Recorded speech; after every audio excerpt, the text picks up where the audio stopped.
Hi guys, good morning. Welcome na naman dito sa ating panibagong vlog. Sa wakas, napalitan na rin ng bago ang aming water meter. Grabe, ngayon lang talaga kami naglakas ng loob para magreklamo kasi ever since last January pa nagbabayad ako ng mahigit 1,000. Siguro mga ang pinaka-cheaper ko nilang binabayad is 1,200 and then the highest is 2,600. So hindi na tayo makatarungan guys. Nag-complain ako 2 beses sa office pero walang aksyon. So, si Habi na lang pinapunta ko doon. So, na-shock ako kasi kinabukasan, ano na sila, may aksyon na. Nagtanong kasi ako sa kapitbahay namin. So, ang babayarin daw nila monthly is nasa 400 to 500 lang.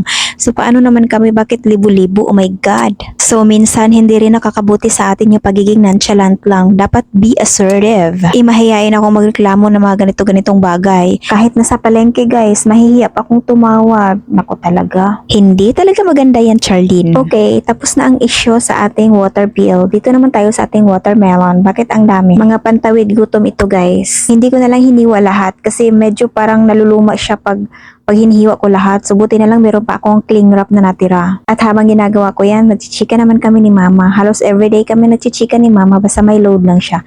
Pero niloloadan ko naman siya in 15 days. Minsan nakakalimutan ko. Si Mama na lang din ang papaload. Siya na lang tatawag sa akin. Siguro, minsan, naboboarding siya, tumatawag siya dito, ayan, magchichismis kaming dalawa, marites kaming dalawa eh. Hello pala sa mama at papa ko dyan sa probinsya, shout out. Okay, gumagawa ko ngayon guys ng tuna sandwich. Of course naman ang bahay na ito mayaman sa tuna. Lahat na lang tuna, ayan, tuna sandwich para kay Habi, brunch niya to.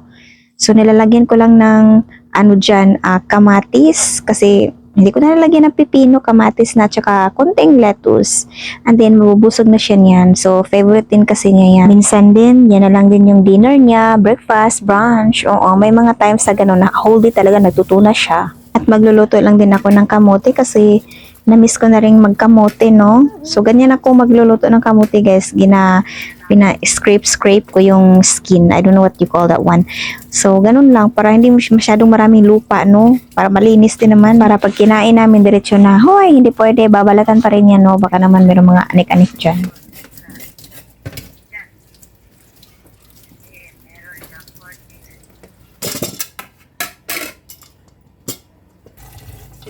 Tapay gas.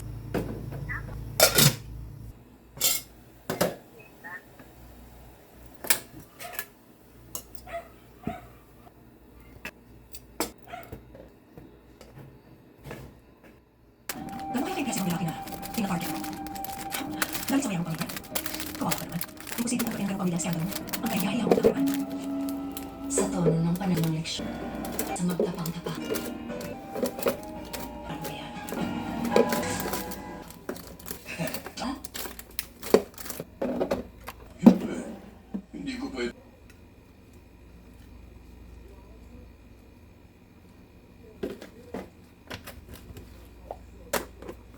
Na to. I-match niyo ako sa black level member.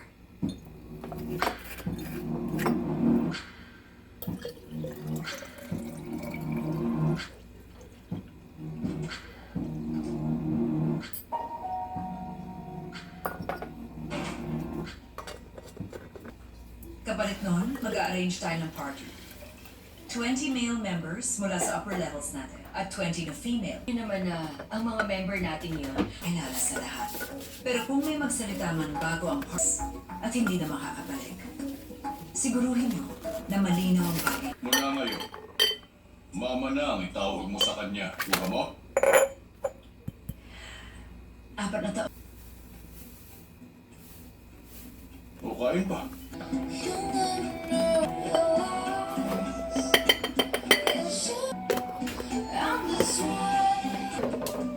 I'm sorry.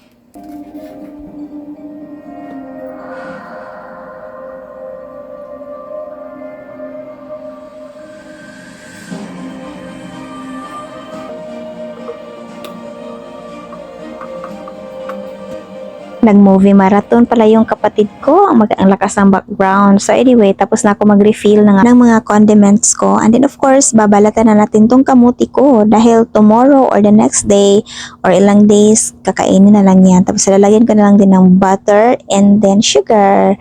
perfect combination. At ilalagay ko lang to sa ref. Hindi naman to kumakain si Habi talaga ng kamote. Pili lang talaga siya. So ayan, mag-slice na naman tayo ng potatoes. So nakaayos ako dyan kasi meron akong Zoom meeting mamaya. After ko magluto, of course, uunahin lang muna natin to. Kasi medyo matrabaho talagang pagbabalat ng potatoes, or mga patatas. At saka, of course, hugasan natin yan. Lagay natin sa pot. And then, pakuluan lang natin to. Tapos lalagyan ko lang ng asin para merong konting lasa mamaya pagka-mash ko. And then, itong saging na ilang days na nasa ref. Tingnan mo, parang may pasa-pasa na siya. Tingnan mo. Actually, meron akong plano nito. Either mag-banana cake or mag-pancake. Banana pancake. Ganon. So, depende sa food ko. Pag sisipagin ako, ito lang gagamitin ko. Para hindi naman siya masayang. So, imamash ko na lang to. And then of course, gagamitan ko lang to ng masher mamaya at aalisin ko lang yung mga pasa-pasa na yan kasi basta ewan ko parang ang pangit tignan.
Sabi ko sa inyo, mayaman talaga sa potato tong bahay na to.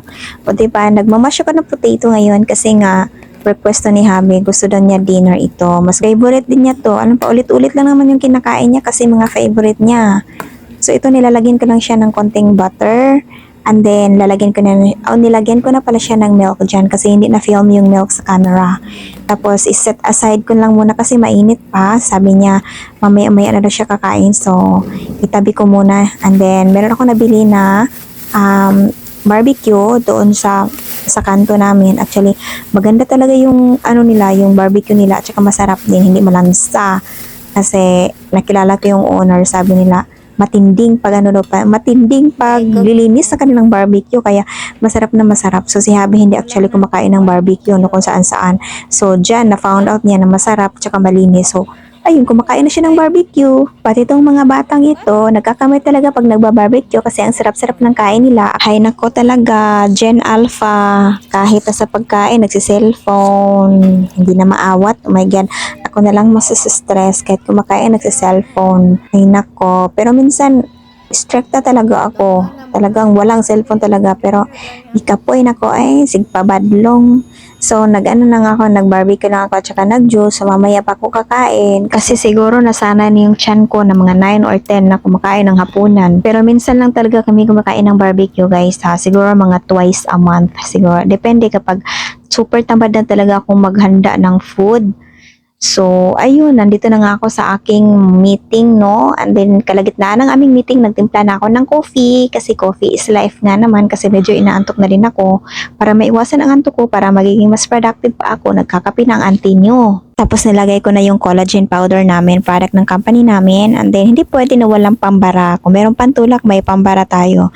Ayan, cocoa bread. Pasalubungin ng kapatid ko. So, favorite ko din yan. At isawsaw na natin sa kape. Of course, Pinoy tayo. Isasasaw talaga natin yan. Ako pa kahit tanghali nagkakape. Ayan, tapos na ang aming meeting. Nag-slice na naman ako ng patatas na naman. Wala na talaga akong ginawa ngayong araw na to kundi nagsislice ng patatas. Isasalang ko na pala tong chicken para sa ulam namin kinabukasan. Ipa-overnight ko lang siya. Tapos ilagyan ko lang ng mga spices pampalasa. Actually, nakalimutan ko maglagay dyan ng asin kahit konti lang. Pero pag nagsiserve niya, naglalagay naman kami ng ketchup. So, okay lang, may lasa lang din. At ito yung itsura niya after 3 hours sa slow cooker. Ayan, so mabango-bango na yung mga aroma niya nilagay ko dyan.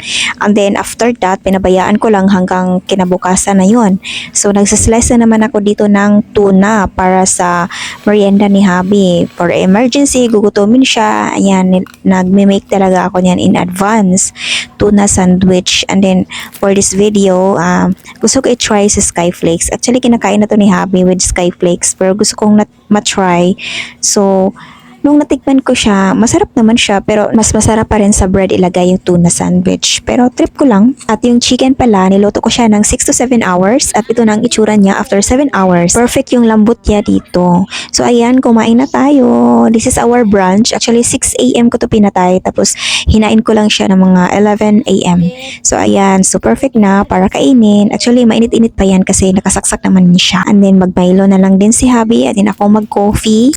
And that's all for today's video. Thank you for watching. Please like and subscribe. See you on my next one. Bye-bye!